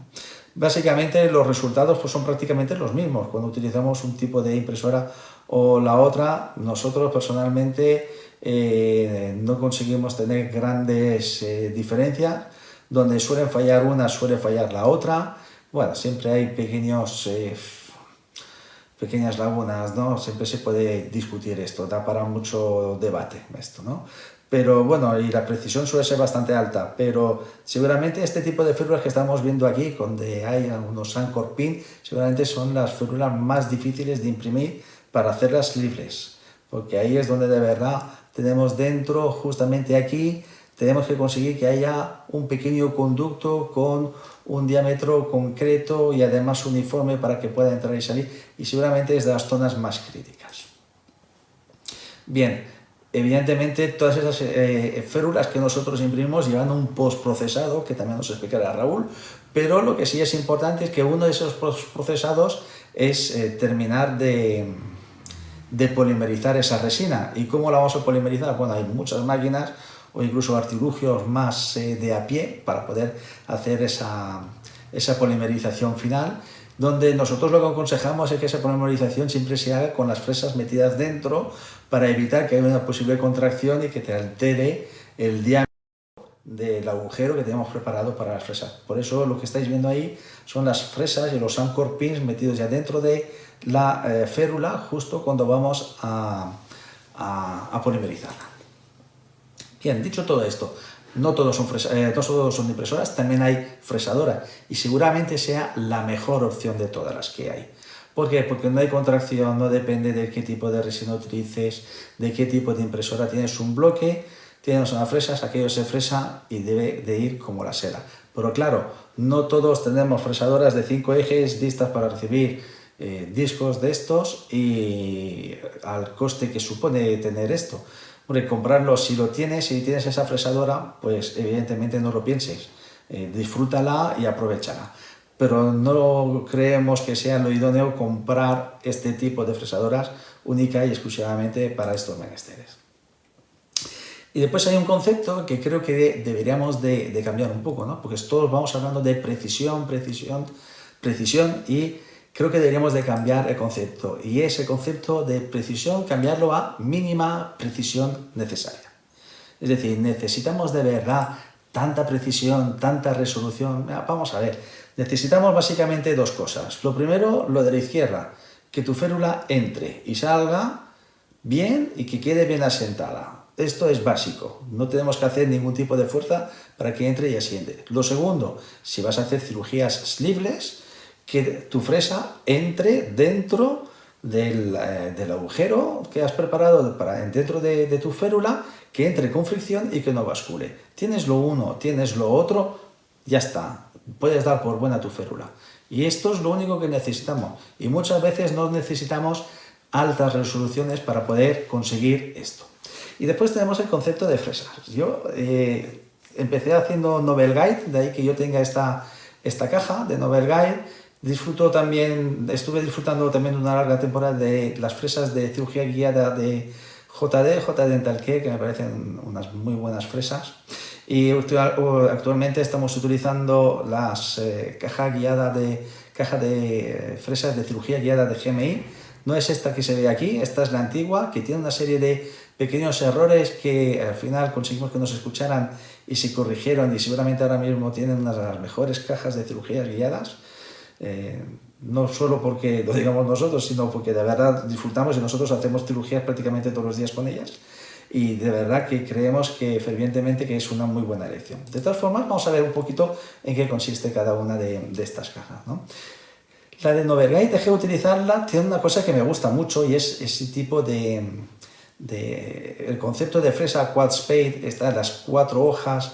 Eso a mí es un tipo de fresa que me encanta, ¿no? Porque son casi infinitas, duran muchísimo sin apenas perder filo, pero tienen una pequeña contrariedad, y es que utilizan una serie de cucharillas que tienes que meter dentro de una anilla, y esas cucharillas, es decir, la fresa ya bascula dentro de la anilla. Pero por otro lado tenemos también que esa cucharilla bascula dentro de la anilla. Es decir, por un lado la fresa bascula dentro de la cucharilla y por otro lado la cucharilla bascula dentro de la anilla. Es decir, esto es como intentar sumar errores. De ahí que este tipo de fresas dejé de utilizarlas. Esta es la caja de GMI, tiene una cosa que me encanta, es esta fresa lanceolada que te permite apuntalar ahí la cortical. Tiene unas fresas tipo punch que también me gustan mucho, que en otras cajas he echado en falta, y sin embargo tenía un error. Esta es la primera caja que te había y tenía un error, y es que fijaos en esta parte de aquí. Esta parte de aquí a nosotros nos gusta que sean completamente lisas, sobre todo a los que hacemos sleeveless, porque estas pequeñas hendiduras, que son las que van a estar básicamente en contacto con la resina, estas hendiduras en teoría están diseñadas para permitir el flujo de suero fisiológico, pero nosotros que somos muy de fresado biológico no le vemos el sentido a esto. Sin embargo, ese filo puede desgastar por la parte interna de la anilla de resina, fijaos. Esto de aquí, o sea, esto es un fresado biológico con las fresas de GMI, y fijaos que esos pequeños filos son capaces de desgastar y en un momento dado trasladar algún pequeño resto de resina dentro de ese alveolo que estamos preparando, ¿no? Entonces es una opción que nosotros barajamos, estuvimos hablando con ellos y por suerte nos escucharon, y tenemos ahora el mismo diseño de fresa parecido seguramente a este de JD. Fijaos, esta parte es una parte que es completamente inactiva. Aquí quizás hay una pequeña ranura, pero fijaos, ahora vamos a coger la otra fresa y este tipo de fresa, fijaos, es completamente inactiva. Esto es lo que tenemos que buscar a todos los que vayamos a hacer una cirugía guiada de tipo sleeveless. Así que dicho todo esto, vuelvo a trasladar la conexión a Jorge, pasamos a Chile. Hasta ahora. Muchas gracias, Vicente. Vuelvo nuevamente a estar con ustedes y el siguiente tópico que quiero hablar un poco es de los protocolos. Si bien nosotros confeccionamos guías quirúrgicas para inserción de implante, pero esto nace de un protocolo, nace de un proceso cognitivo de planificación y diagnóstico para abordar nuestros pacientes. Y creo que en el mundo donde más existe poca evidencia científica y donde todavía los protocolos podemos mejorarlos es en la férula de los pacientes completamente denturos. Entonces, ¿qué protocolos tenemos de abordaje para hacer cirugía guiada de los pacientes dentados totales? La verdad que desde el año 90 a la fecha venimos desarrollando protocolos bastante similares, que en los últimos años ya hemos podido encontrar reportes de casos de mejora de protocolo, pero que todavía, gracias a las herramientas digitales, podemos mejorar porque la tecnología también así nos permite también mejorar y crecer, ya que las herramientas hoy por hoy disponibles son muy distintas a lo que teníamos años atrás. ¿Qué es lo que tenemos entonces? En general hay tres grandes protocolos descritos en la literatura, o dos más que tres. El primer protocolo y el que más hemos utilizado frecuentemente es el protocolo de doble escaneado. Como ustedes pueden ver en su monitor, al lado izquierdo dice doble escaneado. Ese es el protocolo convencional que hemos aprendido en la universidad, donde el paciente se toma un combin con la prótesis puesta, cuya prótesis puede ser la prótesis original o un duplicado de esta prótesis, pero posee marcadores radiológicos, ¿ya? Entonces el paciente se toma dos combin, un combin con la prótesis puesta con los marcadores y el segundo combin a la prótesis sola. Y a partir de eso se convierte la prótesis de un CBCT a un modelo STL. Se crea a partir de un escáner, de un combin, un modelo virtual de esta prótesis. Este protocolo ha sido el más usado en la historia de la implantología cuando hacemos pacientes de dentados totales, pero es un protocolo que carece de cierta sensibilidad, porque no tengo información precisa del tejido blando de nuestro paciente, ya que asumimos que lo que hay entre el borde de la prótesis y el tejido óseo es encía, lo asumen así los software, pero muchas veces la situación no es así, ya que la prótesis tiene que estar muy bien ajustada, rebasada con exactamente el mismo material para que la radiodensidad no se modifique. Hay bastantes cosas que tienen que ser analizadas con profundidad al momento de hacer este protocolo. El segundo protocolo, que está en medio de la pantalla, corresponde al protocolo de triple escaneo desarrollado por primera vez. Yo lo pude ver a través de la página de Blue Sky Bio por el doctor Corey Glenn, que fue quien primero yo vi este protocolo. No existe una publicación evidente de este protocolo. Hemos desarrollado, hemos enviado algunos artículos a publicar. Me parece un protocolo interesante porque en este caso hablamos de triple escaneado, pero no de triple escaneado por 3 escáneres o 3 combin. El paciente se toma un combin, pero 2 modelos STL, un modelo de la prótesis del paciente y una impresión, ya puede ser digital o analógica, escaneada de la mucosa del paciente. Entonces vamos a hacer un match entre el escáner del paciente, la prótesis y un vaciado de la mucosa del paciente. Este vaciado lo hacemos en un mismo zócalo común con la prótesis para tener punto de triangulación y de manera indirecta triangular la mucosa del paciente al DICOM. Por lo cual voy a tener DICOM, prótesis, mucosa. Y el tercer protocolo, el que más nos gusta desarrollar, el que hemos estado realizando mucha investigación, es el protocolo que hemos denominado de triple escaneado modificado, que utiliza el triple escaneado original del protocolo de Corey Glenn con el protocolo madre, que es el que más utilizado, que es el de doble escaneado. Que lo que hacemos en este caso, no duplicamos la prótesis con un material radiológico radiopaco, como es el caso del protocolo de Corey Glenn, donde en ese caso ustedes pueden ver que el combin del paciente tiene una prótesis puesta porque la prótesis fue duplicada con un material radiopaco. En este caso se utilizó sulfato de bario. Eliminamos ese paso, que es un paso un poco engorroso, y lo que hacemos es con la prótesis del paciente colocar marcadores volumétricos hacia el exterior de la prótesis, no hacia el interior como lo hacíamos antes, que marcábamos y rellenábamos con guta o con algún material resinoso para que apareciera en el combin, sino que colocamos marcadores volumétricos redondos, ojalá de un diámetro estándar 2.1, 2.2 milímetros. El paciente se toma un CBCT con la prótesis puesta y esta prótesis rebasada con silicona liviana de adición, que también es radiopaca. Posteriormente se retira la prótesis y tomamos un escáner de mesa de la prótesis con los marcadores y hacemos un vaciado virtual de esta misma prótesis para tener el componente de estética rosa y el tejido blando propiamente tal. Esa es una opción, o como está en la imagen, pueden hacer un vaciado en yeso y en un escáner de mesa escanear el vaciado en yeso con la prótesis puesta, retiran la prótesis y luego hacemos un escaneo de esa impresión que es la mucosa. 3 caminos posibles. Todos los protocolos que le he nombrado están sujetos a revisión, hemos mandado a publicar algunos casos, pero todavía creo que pueden ser mejorables.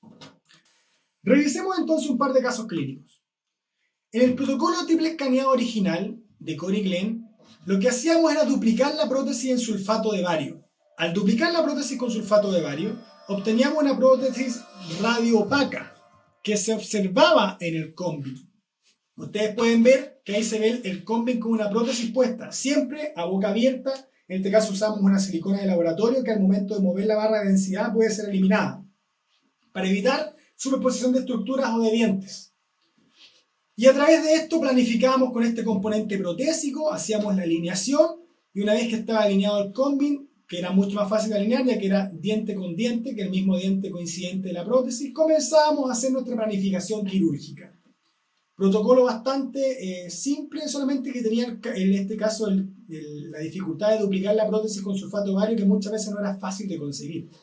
Y en la cirugía propiamente tal, es una cirugía rápida, un paciente de dentado total tiene un abordaje quirúrgico en promedio de 25 minutos a 30 minutos.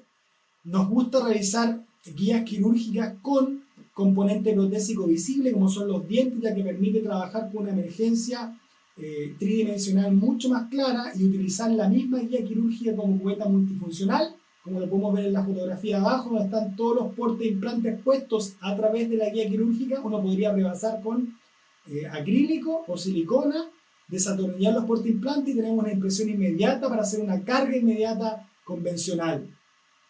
El protocolo de fresado, gracias al kit de cirugía guiada de GMI, es un protocolo simple, sencillo, lo vamos a ver en los casos clínicos que hagamos en los siguientes webinars. Permite trabajar de manera rápida, predecible, sin complicaciones. Y el protocolo que nos convoca después es el protocolo de triple escaneado modificado. El de triple escaneado modificado, como les comenté, la diferencia es que ya no duplicamos la prótesis en sulfato de bario. Miren cómo se ve el DICOM del paciente, solo con los marcadores volumétricos, y mediante esos marcadores volumétricos hacemos match con la prótesis propiamente tal y de manera indirecta con la mucosa del paciente, siempre de triple escaneo. ¿Con qué objetivo? Este objetivo es para obtener mayor precisión en la alineación, obtener la mayor cantidad de información disponible en el tejido blando, con qué fin final poder anticipar el momento quirúrgico, la elección de los multiestéticos o pilares intermediarios o multi-unit para hacer la carga inmediata, los transmucosos, lo que ustedes quieran al momento de planificar nuestra cirugía. Una cirugía rápida, sencilla y bastante amigable, y con este protocolo es lo que más utilizamos hoy por hoy, ya que es un protocolo predecible, bastante más simple de desarrollar y con grandes resultados. Ustedes pueden ver en el video de la cirugía. Me gusta mostrar muchos videos de las cirugías porque los videos no mienten. Las fotos pueden mentir, pero los videos jamás mienten porque es en tiempo real. Pueden ver la secuencia de fresado quirúrgico y van a ver cómo es el retiro completo de esta guía quirúrgica con el componente protésico diseñado, donde el postoperatorio del paciente es muy amigable, con bastante poca, fíjense, el retiro de la prótesis, poco sangrado, una cirugía rápida, que el paciente tiene un alto confort y una alta apreciación del punto de vista de desarrollo de la cirugía. Fíjense el postoperatorio inmediato al momento de retirar nuestra guía quirúrgica. Ese es el resultado final. Por supuesto, invirtió usted mucho más tiempo en la planificación quirúrgica que en la misma cirugía. Finalmente se tiende a compensar porque ocupé 1 hora de planificación en el computador, media hora de cirugía. Y también el último caso que les quiero mostrar es la posibilidad de hacer cirugías complementarias o guías de apilamiento. ¿En qué tipo de caso lo hacemos? En pacientes de dentados parciales que se convierten en completamente déntulos. Son los casos para mí de mayor complejidad y más difícil abordaje. Ustedes pueden ver que en el momento antes de operar al paciente, en la planificación quirúrgica, podemos imprimir modelos 3D mediante impresión 3D de la planificación, hacer exodoncias virtuales, hacer las guías de fijación, todo desarrollado entre Blue Sky y MeshMix, el programa de libre descarga, 100% gratuito, que usted lo puede utilizar de manera frecuente, rápida y que nos acerca en la odontología digital a nuestro diario vivir, a nuestro quehacer odontológico de manera mucho más tangible. ¿Okay? Ahí pueden ver la secuencia de planificación, cómo se planificaron los implantes antes de hacer la exodoncia, para que el momento de abordar a nuestros pacientes hagamos el proceso completo. Se los voy a mostrar. Aquí tenemos el caso clínico, el paciente dentado. Lo que hacemos primero es fijar una primera guía para tener la ubicación de los pines laterales. Luego de eso retiramos esta guía que era dento soportada, colocamos nuestra guía de apilamiento, podemos hacer todas las exodoncias y utilizar los mismos orificios donde colocamos los pines de fijación lateral para ocupar estas guías de anclaje. Y donde pueden ver que la guía superior tiene un pin tipo macho y hembra que permite fijar y posicionar la guía dentro de la herradura receptora o la hembra que está atrapada mediante estos pines horizontal. 2 vestibular se ocuparon en este caso y 1 palatino para obtener la máxima precisión posible y estabilidad de la guía quirúrgica al momento de hacer el procedimiento. Sobre eso apilamos nuestra guía para el fresado. En este caso quisimos hacer las exodoncias, fresado de todos los lechos, retiro de la parte superior de la guía, revisión del fresado, colocación de la parte superior, inserción de todos los implantes y posteriormente retiramos las guías para hacer un colgajo sin descarga para el relleno completo de todos los gaps y la sutura. ¿Ya? O puede usted hacerlo al revés, hacer un colgajo, abrir completo y ver lo que están haciendo, lo que están fresando. Ahí ustedes pueden ver la fotografía de la inserción de un implante Frontier con su portaimplante, todo el proceso guiado. Si vemos la secuencia de video, primero fijamos los pines laterales antes de hacer la exodoncia para tener una correcta estabilidad de nuestro componente de apilamiento. Me gusta mucho el kit de GMI ya que tiene un anillo metálico para el fresado y la colocación de los pines laterales que no tienen otros kits. Si ustedes se fijan, el pin lateral además tiene una especie de clip que permite fijar los pines de manera mucho más estable. Los dientes todos tenían indicación de exodoncia por el periodoncista ya que tenían movilidad. Hicimos las exodoncias. Posteriormente volvemos a colocar nuestra guía que ya tenía pines de fijación antes. Ya sabíamos dónde se va a insertar, por lo cual evitamos el riesgo de la movilidad o que la guía no quede bien asentada. Este es el paso más crítico al momento de hacer un paciente déntulo. La guía debe quedar bien posicionada en el momento inicial, si no todo va a quedar fuera de la planificación. Hacemos la secuencia de fresado, siempre afirmamos las guías ya que son guías de apilamiento tipo anclaje de Lego, por lo cual se pueden mover, hay que sostenerlo porque uno está haciendo presión mecánica mediante la técnica de fresado. Fresamos todos los lechos y una vez que fresamos los lechos hacemos la inserción de los implantes para terminar con nuestra RG de boca completa. Procedimiento rápido pero que requiere de mucha habilidad en el momento de la planificación quirúrgica con la utilización de software gratuitos. ¿Ya? Ustedes pueden ver la secuencia fresado y luego la inserción de los implantes. Para obtener el resultado final, ustedes lo van a ver en las siguientes imágenes de cómo nuestros implantes han quedado protésicamente guiados en una zona de confort dentro de la arcada total. Yo a mano alzada, honestamente, debo ser sincero, no creo que habría tenido un tan buen resultado si lo hubiese hecho de manera guiada a través de un software. Muy bien. Así fuimos fijando todos los implantes, uno por uno. Finalmente coloco los 2 anteriores, los 2 posteriores y termino, o lo hago cruzado para tener la máxima estabilidad de la guía, hasta terminar la inserción completa de toda la arcada. Ese es el resultado final con todos los portaimplantes puestos. Ustedes pueden ver que está dentro de una zona de confort. Si retiramos nuestra guía, van a poder observar cuál fue el resultado final con los implantes posicionados tridimensionalmente. Ahí están. Y a contar de ahora, ustedes pueden realizar la RG, injerto, lo que ustedes quieran hacer, retirar la guía y ya siguen con la cirugía convencional. Muy bien. Espero que les haya sido atractiva esta parte. Le voy a dar el pase a mi querido amigo Raúl para que vayamos ya terminando todos los tópicos que nos convocan el día de hoy. Así que Raúl, usted tiene el honor y la palabra de terminar con esta presentación. Un gran abrazo. Muchas gracias, Jorge. En mi último tema de hoy quería presentaros un poco el presente, futuro cercano y futuro lejano de la impresión 3D. Me cuestiono si realmente hemos llegado a eso. Pues vamos a ver. En la actualidad tenemos infinidad de impresoras 3D de 1000 tipos. Tenemos LCD, DLP, SLA láser, FDM, PolyJet. Tenemos un montón de impresoras con distintas prestaciones, distintas ventajas e inconvenientes y, por supuesto, distintos precios. Pero yo no quería centrar mi exposición en cuál es mejor impresora que otra, porque es un debate interesante, pero no es lo que nos aplica al día de hoy. Quería centrarme un poquito más en general. ¿Cómo imprimen a día de hoy de las impresoras? Pues realmente nosotros creemos que estamos imprimiendo en 3D, pero en realidad la impresión 3D a día de hoy no existe como tal.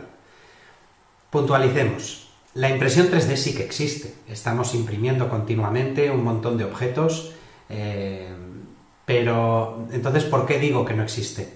Pues porque, ¿cómo imprimen hoy en día? Nosotros tenemos un volumen, como el que se ve en pantalla, que queremos imprimir, pero realmente no imprimimos eso. Realmente imprimimos una superposición de capas, de lonchas de ese volumen, puestas amontonadas una encima de la otra, dando como resultado un objeto que se parece muchísimo a lo que queríamos imprimir, pero no es el objeto, es una suma de planos 2D. Es decir, que hoy en día la impresión 3D la podríamos calificar como impresión 2D+, pero no 3D, porque no imprimimos el volumen, imprimimos capas. Entonces, ¿hacia dónde va? A día de hoy tenemos presente más que futuro la tecnología PolyJet. En el momento en el que se libere la patente de este tipo de tecnología, empezarán a salir en el mercado impresoras tipo PolyJet, seguramente con avances, con mejoras de lo presente hoy en día. ¿Qué tiene de especial esta tecnología? Pues esta tecnología lo que hace es que va imprimiendo gotita a gotita resina fotosensible y al mismo tiempo que se deposita con un inyector, se polimeriza. De esta manera, al hacer polimerizaciones tan pequeñas, la fuerza la contracción de la resina es mucho menor y se controla mucho más. Además, se pueden combinar varios inyectores para hacer impresiones multicolor, de manera que podemos conseguir efectos espectaculares en una sola impresión. No hace falta decir las ventajas que eso tiene en nuestro sector. Y por último, al controlar tanto la contracción, gozamos de una mayor precisión que las tecnologías actuales. Hemos dicho que se puede imprimir a todo color. Aquí vemos en pantalla dos ejemplos reales a día de hoy que se pueden imprimir con impresoras tipo PolyJet de Stratasys, en el que nos aplica más el de la derecha, sería una prótesis completa. Actualmente se pueden imprimir, pero es verdad que las impresoras que hay hoy en día que no son PolyJet, tenemos que imprimir por un lado el objeto rosa y por otro lado el objeto color diente y luego pegarlos. Gracias a la tecnología PolyJet podríamos imprimir incluso con tonalidades en un solo objeto todos los colores que necesitamos. Pero además tenemos que son más precisas. ¿Por qué? Hay un artículo de la American Journal of Orthodontics and Dentofacial Orthopedics en el que se valoró únicamente la precisión en cuanto a lo que se refiere a contracción de polimerización de los objetos.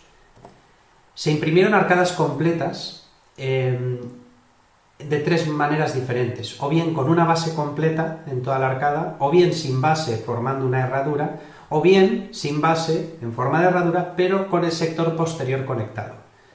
Se vio que todas las impresoras que se testearon había diferencias significativas entre una manera y otra de imprimir, en donde, por supuesto, cuando conectábamos el sector posterior o poníamos una base, conseguíamos reducir esa contracción, ya que la propia base o el conector nos contenían esa contracción de polimerización. Sin embargo, cuando se imprimían sueltas en forma de herradura, la contracción era muy grande y por lo tanto la distorsión muy grande. Sin embargo, la sorpresa fue que con la tecnología PolyJet no importaba la manera de imprimir. En todas las impresiones daba igual el método, la contracción era casi cero y por lo tanto la distorsión era casi cero. Es otra ventaja que tiene esta tecnología. Entonces, en cuanto a futuro inmediato, o más o menos inmediato, tenemos la tecnología de doble haz de luz, donde no se imprime con una sola fuente de luz, sino con dos. Una que activa la polimerización y otra que la inhibe. De esa manera se puede controlar mucho un espacio, que lo llaman zona muerta, para poder imprimir de manera continua sin tener que oscilar. Además, ese espacio se hace mucho más grande que la tecnología actual que ya hay de impresión continua, como pueda ser la Carbon M1 o la Carbon M2, en el que no solo la impresión no oscila, la plataforma, sino que la luz es continua, de manera que a los creadores les gusta llamar esto a la primera tecnología de impresión 3D real, porque no se van superponiendo capas, sino que es un continuo de luz que va imprimiendo el volumen poco a poco, sin diferenciación entre capas. Esto da como resultado unos objetos más sólidos, al no estar conformados por capas superpuestas. Y aparte, se acelera la impresión considerablemente, se imprime mucho más rápido. Ahora vamos al futuro un poquito más lejano. Tenemos dos tecnologías de impresión a volumen completo, que sería impresión 3D real, este sí, que serían, por un lado, los dos están estudiados por el mismo laboratorio tecnológico de Lawrence. En este estudio se ha visto que con este prototipo lo que se hacen son geometrías simples donde se proyectan a través de dos prismas, dos proyecciones diferentes del mismo objeto para producir un holograma. Y allá donde interseccionan las dos luces es donde se produce la reacción de fotopolimerizado. Ahora vamos a ver un vídeo real de la tecnología donde se pueden ver los dos prismas, la proyección, rellenan ese contenedor de resina con una resina fotosensible. Es verdad que tiene que ser de unas determinadas características, no vale cualquier resina fotosensible, y se consigue imprimir a gravedad cero, por lo tanto sin necesidad de soportes y a volumen completo, es decir, no vamos superponiendo capas, sino que proyectamos el volumen completo del objeto y se fragua el volumen completo de golpe. Esto es futuro un poco más lejano porque es tecnología que se está desarrollando, hay prototipos funcionales, pero sirven para imprimir objetos muy sencillos. Por otro lado, tenemos otra tecnología que también imprime a volumen completo y por lo tanto es 3D real, en el que se hace un poco el proceso inverso a un CBCT. En un CBCT nosotros tenemos un volumen que loncheamos en proyecciones y nos da una secuencia de imágenes planas. Aquí lo que hacemos es, ese volumen lo recomponemos en una serie de proyecciones y lo que vamos a hacer es proyectar en vídeo esas lonchas, digamos, esas proyecciones, mientras un contenedor de resina giratorio que contiene resina fotosensible va recibiendo esa proyección. Se produce una impresión a volumen, también a gravedad cero, y nos permite imprimir mucho más rápido y en 3D realmente. Esto también es futuro lejano, pero se está trabajando en ello y es interesante saberlo. Ahora veremos un vídeo donde se ve este proceso en la realidad. Vemos cómo el objeto va apareciendo de la nada, mágicamente, a gravedad cero, sin soportes, y es interesante ver que se están trabajando ya en estas tecnologías que parecen tan de ciencia ficción. Existen, lo que pasa que no son accesibles al mercado común. Por último, me gustaría hacer una pequeña reflexión, y es que estamos hablando mucho de impresión 3D, pero en nuestro sector necesitamos materiales biocompatibles. Tenemos un mercado muy grande de resinas biocompatibles, pero me atrevería a decir que realmente no existe todavía ninguna resina que sea biocompatible. Y voy a puntualizar para que no se me tiren a la yugular. Las resinas en sí, en estado líquido, ninguna es biocompatible, todas son más bien tóxicas. Lo que sí es biocompatible es cuando se consigue llevar esa resina a su estado final, pero final, al 100%. Y ahí es donde entra la trampa. Para llegar al estado final se necesita hacer un postprocesado que, como se puede ver en la secuencia de vídeos, es bastante tedioso, tiene muchos pasos, y siempre que hay un proceso que tiene muchos pasos, se pueden cometer pequeños errores, que sumados pueden ser un gran error. Si nosotros cometemos errores en eso, no podemos asegurar al 100% que el producto final se ha conseguido, y por lo tanto la biocompatibilidad que nos asegura el fabricante no está asegurada al 100%, quizás sí cerca, pero no al 100%. La reflexión que me gustaría dejar es que sería interesante en trabajar en tecnologías no solo que impriman más rápido, más preciso, sino también en trabajar un poco las tecnologías para conseguir impresiones que no requieran de postprocesado o que si requieren de un postprocesado sea muy sencillo de realizar para poder conseguir asegurar que ese proceso se ha realizado correctamente al 100% y por lo tanto tener la resina biocompatible 100%. Espero que os haya gustado. Antes de nada, me gustaría devolver la conexión a Murcia, a Vicente, porque me parece que os quiere acabar de dar un pequeño tip. Así que adelante, Vicente, devolvemos la conexión a Murcia. Muchas gracias, retomamos la conexión. Bueno, ya hemos hablado de los 6 temas que nos habíamos comprometido a hablar y bueno, ya os dije antes que íbamos a hacer un pequeño extra en este caso y también voy a hacerle un pequeño guiño a Steve Jobs, que me gustaba mucho. Ya sabéis que cuando él hacía una keynote y siempre ponía algún contenido extra que suele ser alguna sorpresa buena, él decía one more thing, ¿no? En este caso la sorpresa es pequeña, pero sí es un pequeño punto extra del que nos gustaría hablar, ¿no? Y es además algo de lo que prácticamente nadie comenta, pero todos tenemos en el subconsciente, ¿no? Y es ¿qué ocurre con la esterilización de las férulas? Porque el concepto que tenemos todos de nuestra esterilización de férulas es tomo esa férula y la meto en clorexidina. No nos vayamos a engañar, es lo que hacemos la inmensa mayoría de nosotros, o lo que hemos estado haciendo la inmensa mayoría de nosotros, ¿no? Si no es porque alguna empresa nos fabrica la férula y nos la manda esterilizada, nosotros en clínica, la mayoría de nosotros tomamos esa férula y la metemos en inmersión, entonces en clorexidina. Bueno, evidentemente no es la mejor opción. Hay artículos, no es que haya muchos, porque más bien todo lo contrario, hay poquísimos artículos al respecto, pero lo poco que vas encontrando ya te va diciendo que vamos por mal camino, es decir, de esterilizar nada de nada, estamos hablando de desinfectar como mucho. Y si de verdad queremos desinfectar y hacerlo un poquito mejor, quizás mejor opción sea tomar esa férula, meterla en inmersión en una cuba de ultrasonidos en alcohol durante 15 minutos. Mucha mejor opción que el tema de la clorexidina. Además, que más que menos puede tener en su clínica, en su consultorio, puede tener una cuba de ultrasonidos. Es decir, no es algo tan descabellado ni tan inaccesible para nosotros. Mucho mejor opción que la clorexidina. Eso sí, cuando estamos hablando de esterilización no hablamos ni de cubas de ultrasonidos ni de clorexidina, estamos pensando en utilizar nuestros autoclaves para esterilizar eso. Todo se nos ha pasado por la cabeza de decir, ¿y si meto esa férula en autoclave, qué ocurre? Bueno, tampoco hay muchos artículos al respecto, ¿no? Pero este es uno de ellos. Fijaos que además estudian 2 tipos de férulas, una férula más cortita para un solo implante a la izquierda y una férula más extensa para 3 implantes en el lado derecho, pero sin embargo las 2 tienen algo en común. Y es que cuando se meten esas férulas en autoclave, donde más distorsión hay es en el eje Z. ¿Y esto es importante? Pues la verdad es que lo que más nos puede inquietar es que no hay una distorsión uniforme, sino sino más en uno de los ejes. No hay una deformación uniforme y esto quizás nos tenga que inquietar un poco, ¿no?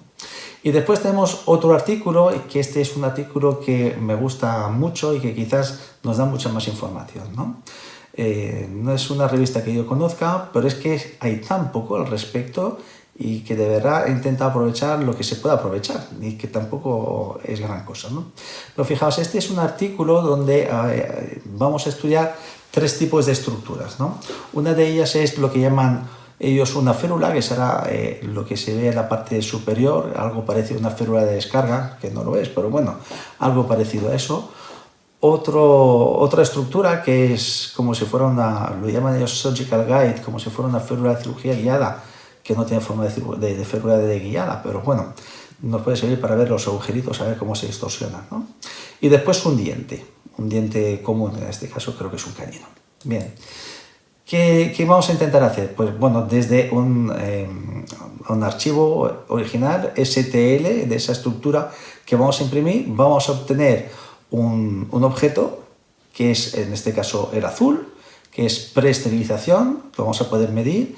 Lo vamos a medir después de una esterilización en autoclave, pero también lo vamos a medir después de una autorización no en autoclave, sino en autoclave de óxido de etileno, no de vapor de agua. Y vamos a comparar a ver qué ocurre con esas distintas estructuras. Si os dais cuenta, cuando se trata del diente, no hay excesivos cambios, ¿no?, en cuanto a porcentaje. En cuanto a cuando es una férula de guiada, tampoco hay, pero no es excesivo, y donde más hay es seguramente en la férula estándar. Pero fijaos que aquí no hay mucho cambio, pero donde sí hay cambios, y esto sí que es una cosa importante, es cuando vemos esas estructuras que tienen forma de arcada, es decir, son estructuras extensas, como los puntos dejan de casar, es decir, ya no coinciden los puntos en los tres ejes. Si vamos al punto 1, fijaos que conforme vamos yendo hacia los extremos, se empieza a desajustar, es decir, al centro, en el punto 4, no hay cambios estructurales, está en el punto 4, estaba antes y después en un sitio, pero conforme nos vamos alejando hacia los extremos de esa férula, cada vez hay más distorsión, sobre todo en el punto 1. Fijaos bien. ¿Qué ocurre? Que seguramente a poco que haya algo de flexión en ese punto, distorsiona toda una estructura. De ahí que tendríamos que pensar que quizás lo ideal no es hacer férulas de cirugía guiada extensas que abarquen toda una arcada, sino férulas que abarcaran hemiarcadas. Quizás podría ser mucha mejor opción que hacer arcadas completas. Creo que esta es la conclusión que deberíamos de sacar de este artículo. Y este es el pequeño apunte que quería yo añadir a toda la comunicación de hoy, ¿no?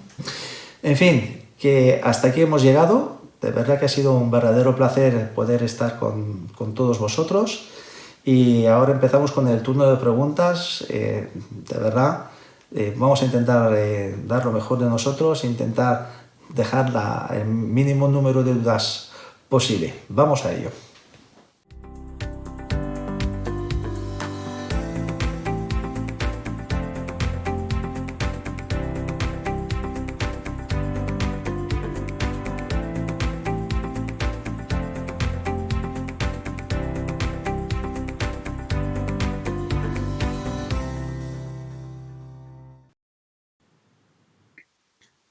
Hola Vicente, buenas tardes, ¿cómo estás? Hola, buenas tardes, Santi. Pues aquí, confinados como 2/3 partes del resto del mundo, me imagino. Pues sí, como estamos todos, ya ves. Bueno, pues tengo alguna pregunta aquí que han ido dejando en el chat, para que les contestes y les puedas resolver las dudas. Vamos Adelante. a empezar. ¿En qué casos es recomendable usar el fresado biológico? Esto lo hace Juan Diego.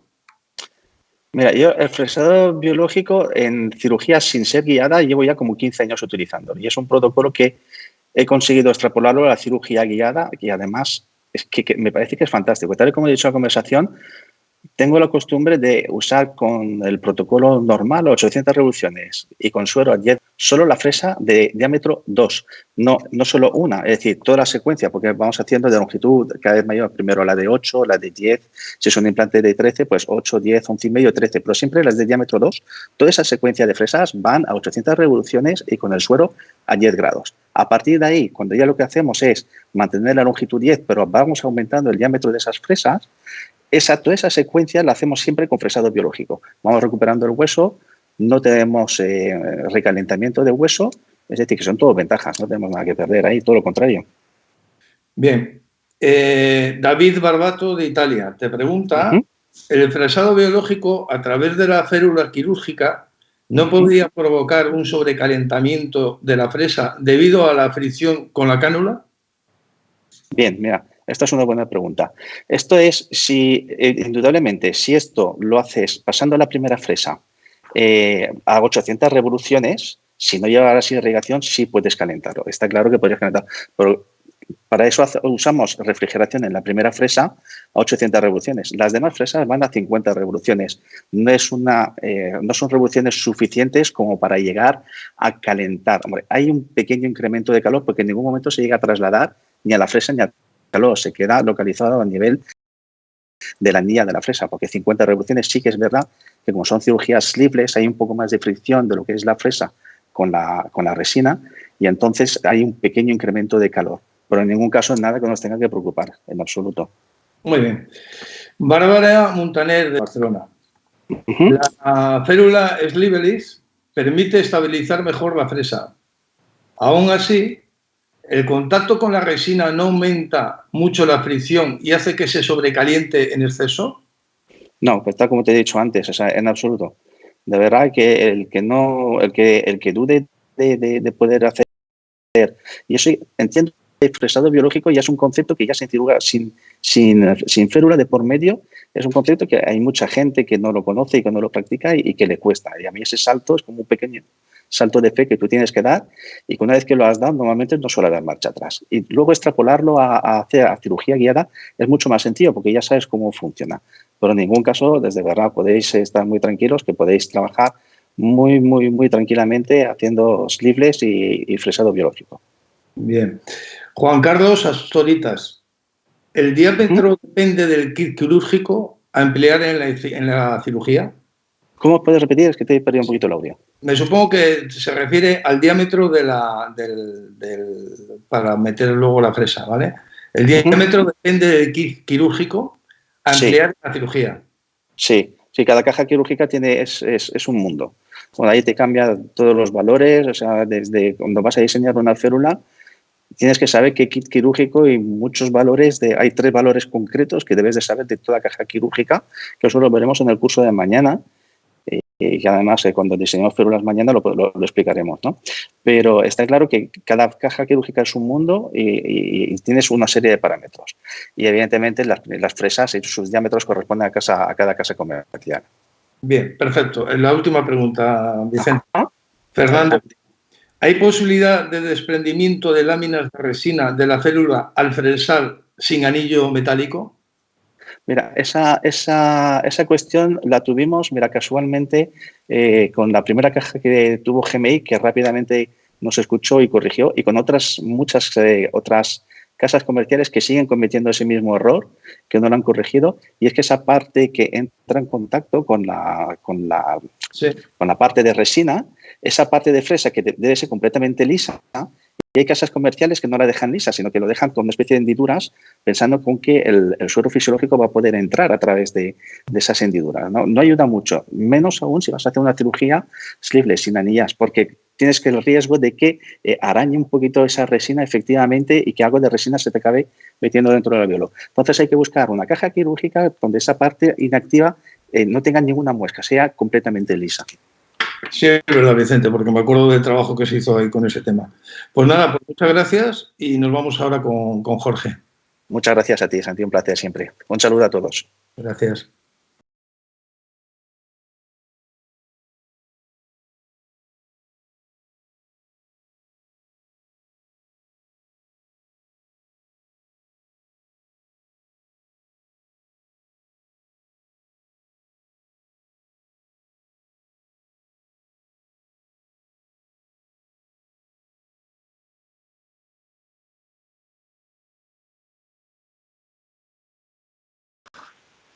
Jorge, buenas tardes y buenos días para ti, me supongo, allí en Chile, ¿no?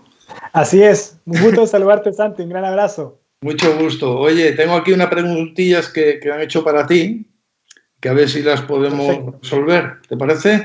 Encantado. Un gran abrazo para todos los oyentes también de Latinoamérica y el mundo. Una pregunta va.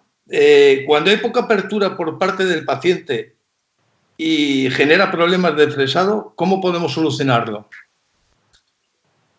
Bueno, cuando tenemos poca apertura del paciente, generalmente hay que evaluar muy bien el caso y si el caso realmente indica o está indicado realizar cirugía guiada. Sabemos que el desplazamiento que tienen las fresas va a variar de un kit a otro y donde más tenemos dificultades con la apertura de nuestros pacientes es en el sector posterior. ¿Podemos solucionarlo? Sí. ¿Cómo lo hacemos? Lo hacemos mediante creación de guías que en vez de tener una circunferencia completa para el paso de la fresa, tiene una especie de herradura, una hemicircunferencia, donde yo posiciono la fresa por el lado del paciente, por bucal, para poder hacer la secuencia de fresado. Sin embargo, hay que evaluar sin duda alguna la apertura. En muy pocos casos no hemos podido hacerlo, pero en la mayoría de los casos lo solucionamos mediante este método. En maxilar no hay ningún inconveniente en general. Vale, gracias, Jorge. Seguimos. Juan Mario Mesa te pregunta, ¿hay que tener una medida de apertura o distancia intermaxilar para diseño y confección de las férulas para la cirugía guiada? Hola Juan, mucho gusto, gracias por tu pregunta. Un tremendo abrazo acá de Chile. Bueno, como hay una sumatoria de elementos al momento de realizar una férula para cirugía guiada, eventualmente sí uno tiene que evaluar la apertura bucal, porque consideramos que las fresas, por lo menos en términos generales, los kits se desplazan entre 9 y 11,5 milímetros. Ya tenemos un desplazamiento de 9 y 11,5, más la longitud de la fresa, sea 8, 10, 11,5, 13, 15, etcétera. Entonces hay una serie de elementos y más la altura de la propia guía, la distancia que va a tener el tope de la guía con la plataforma implantaria y el tejido blando entre medio de este elemento.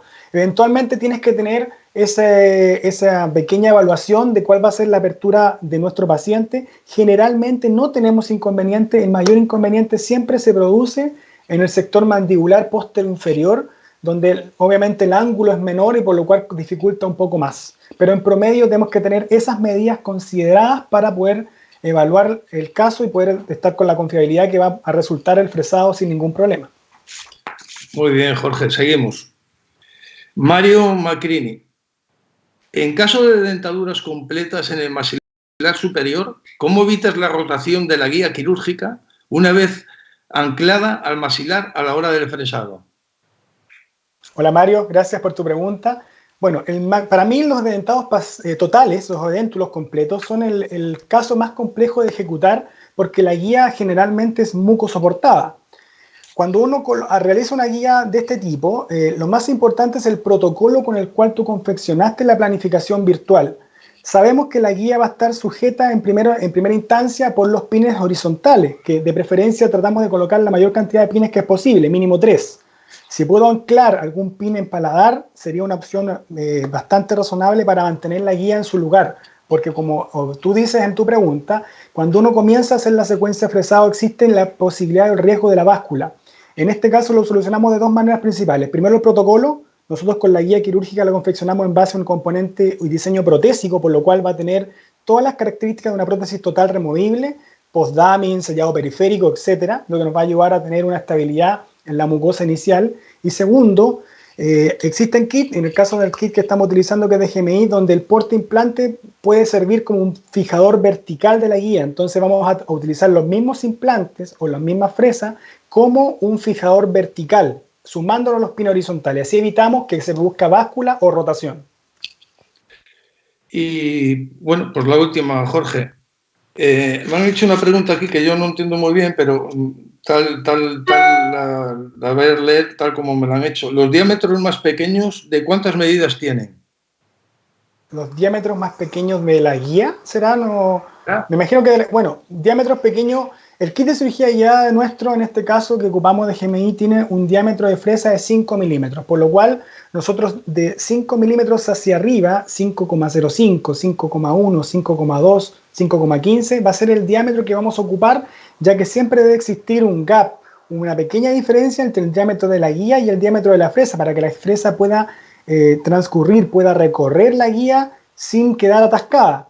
Ese diámetro va a variar dependiendo de cómo confeccioné mi guía quirúrgica, el tipo de resina que ocupé, la contracción de la resina o si esta guía quirúrgica va a ser fresada en vez de impresa en 3D.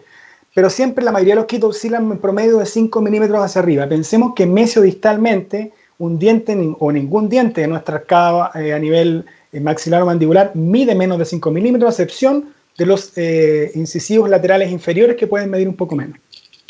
Jorge, pues muchas gracias. Vamos a pasar con Raúl y mañana nos vemos. Cuídate, por Nos favor. vemos mañana. Un gran abrazo. Muchas Hasta mañana. gracias. Hasta mañana.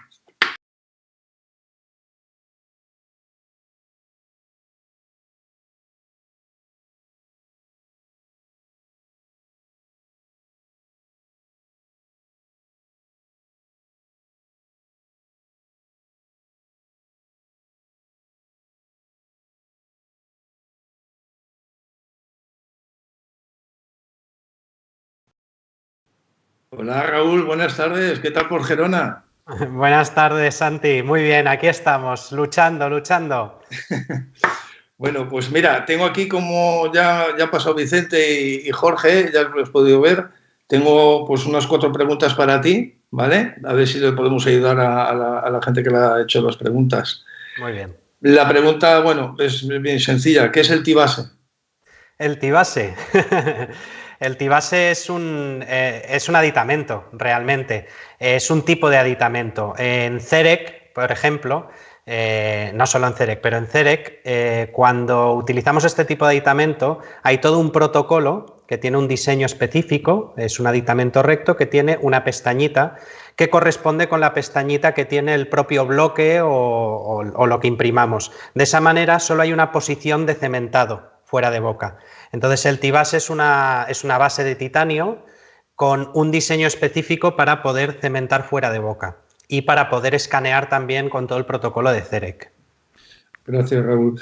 De Andrés Felipe, sobre cuando has hablado de los programas al principio de la presentación, nos plantea, el programa es libre y ¿quién los distribuye? Vale, cuando estaba hablando de los programas de código abierto, hay que diferenciar que código abierto no siempre, aunque casi siempre, no siempre es sinónimo de gratuito, aunque la mayor parte de veces sí. Entonces, cuando hablamos de Blender y hablamos de Meshmixer, tienen su página oficial, que una es blender.org y la otra es Meshmixer, no, es de Autodesk, ¿vale? Creo que es autodesk.com, pero de todas formas, haciendo una búsqueda en Google de Meshmixer es de los primeros resultados. Entonces son softwares que se pueden descargar totalmente gratuito, instalarlos, ambos tienen versión de Mac y de PC y bueno, yo os recomiendo que realmente le deis una oportunidad y juguéis un poco con ellos porque son muy versátiles y se pueden hacer muchísimas cosas. Los doctores Plugris te preguntan ¿cómo se adhieren las anillas a la célula? Vale. Bueno, lo primero, como habéis visto en las charlas, en la medida de lo posible, si es posible, es preferible hacer cirugía guiada sin anillas. Pero en el caso de utilizar anillas, hay varias maneras. Una sería aprovechar la propia contracción de la resina en el postprocesado, es decir, colocar las anillas que entran con algo de fricción pero no mucha y postprocesarlo con una luz ultravioleta. De esa manera la ligera contracción que tiene la propia resina me va a sujetar las anillas. Y otra sería algo tan sencillo como utilizar cualquier cemento de resina o incluso Loctite, se podría. Bien, y la última que la hace Juan Pablo Bernabé. Si tuviera mañana que adentrarte en el mundo del diseño de células quirúrgicas, sabiendo todo lo que sabes ahora, ¿cómo y por dónde empezarías? Pues eso lo tengo clarísimo. En la actualidad, sabiendo todo lo que sé, a pesar de que hay muchísimos softwares para ello, actualmente, en mi opinión, es indiscutible que Blue Sky Plan, por muchos motivos, es el que se lleva la palma, digamos. Yo empezaría por ahí, aprender muy muy bien a utilizar Blue Sky Plan. Es un programa que al principio puede costar un poco su interfaz y puede parecer un poco compleja, pero merece mucho la pena porque a medida que te vas adentrando vas viendo que en el fondo no es tan complejo de utilizar y es muy muy muy versátil. Yo empezaría por ahí clarísimamente, por Blue Sky Plan. Bueno, pues muchas gracias Raúl, cuídate por favor y mañana nos vemos otra vez. Lo mismo digo, Santi, a cuidarse. Y nada, nos despedimos del resto de gente. Mañana nos vemos. Los esperamos a todos aquí para seguir avanzando en este programa que tenemos. Muchas gracias a todos. Gracias.